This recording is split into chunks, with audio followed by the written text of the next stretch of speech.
ऐं कमाल खान के जॾहिं इहा पक थी त अधे ख़ुदनि जो साह पूरो थी चुको आहे त जल्दी पेर ड्राइण जी कयईं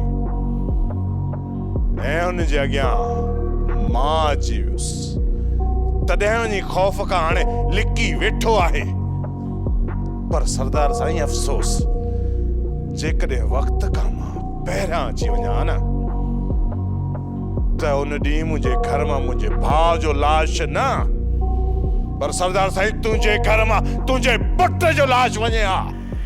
पाण खे वॾो मुड़ुसु माण्हू सॾाइण वारो कमीनो कमाल खान गिदड़ जियां कुंड में लिकी वेही पठाणी वीचारी मथां ज़ुल्म करे पियो। बेग़ैरत हूंदा आहिनि उहे मर्द जेके न्याणियुनि मथां औरतुनि मथां हथु खणंदा आहिनि।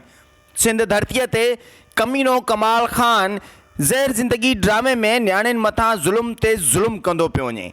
हिकु तरफ़ हुन मीरा वीचारी मथां ज़ुल्म कया ऐं हींअर वरी ॿिए दफ़े सां पठाणी जे मथां ज़ुल्म ते ज़ुल्म कंदो पियो वञे। आख़िर हिन ज़ुल्म जो अंजाम इंतकाम कीअं थींदो, केरु वठंदो? रबनि कॾहिं पंहिंजी दादली भेण पठाणी खे आज़ादु कराए सघंदो? आख़िर कॾहिं रबनि कमीने कमाल खान जो सर्वनाश कंदो? आख़िर कॾहिं कमीनो कमाल खान मौत जे मुंहुं हलियो वेंदो? ज़हर ज़िंदगी ड्रामे में कमाल खान सां गॾु ओठ जहिड़े शैतान उठ बि रबनि जे घर सां दुश्मनी मोड़े छॾी। रबनि वीचारो अकेलो वञे त वञे काॾे? रबनि जो ॿांह ॿेली भाउ कुल्हो कुल्हे सां मिलाइण वारो राणो सो बि मरी वियो। हाणे रबनि छा कमाल खान खे मारे सघंदो? पंहिंजी भेण पठाणी खे आज़ादु कराइण में कामयाबु थी सघंदो या ज़हर ज़िंदगी ड्रामे में अञा बि वधीक कमाल खान ज़ुल्म मथां ज़ुल्म कंदो वेंदो? आख़िर कॾहिं कमाल खान खे रईस गफ़ार खान पंहिंजनि माण्हुनि हथां माराईंदो? रईस गफ़ार खान एतिरी ख़ामोशी अख़्तियार छो कई आहे? एतिरो माठ करे छो बीठो आहे? छो तमाशो ॾिसे पियो ग़रीबनि मज़लूमनि जे ज़ुल्म जो? आख़िर रईस गफ़ार खान जा छा माण्हू न आहिनि? रईस गफ़ार खान छा अकेलो आहे? उनजी सिर्फ़ु घरवारी ॿियो चाचो कालू आहे? छा ही हूंदा आहिनि वॾेरा?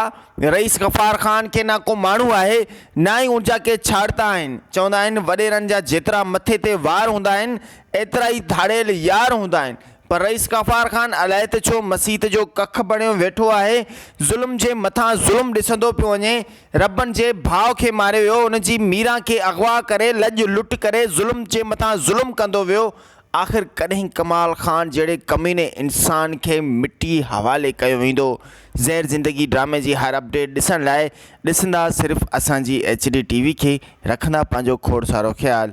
अल्लाह हाफ़िज़। अस्सलाम वालेकुम प्यारा प्यारी दोस्तो, मुंहिंजा भाइरो यूट्यूब चैनल मोनिटाइज़ेशन कराइण जे लाइ असां सां राब्तो कयो। नजमुद्दीन लाशारी जो ही नंबर अव्हां नोट करे छॾींदा।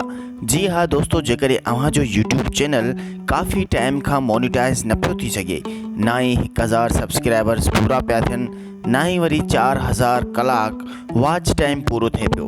1000 सब्सक्राइबर्स जी ऑफ़र आहे 3000 रुपयनि में ऐं 4000 वॉच टाइम जी ऑफ़र आहे 3000 रुपयनि में। हींअर ई नजमुद्दीन लाशारी सां राब्तो कंदा। पंहिंजो रखंदा खोड़ सारो ख्यालु। अल्लाह हाफ़िज़।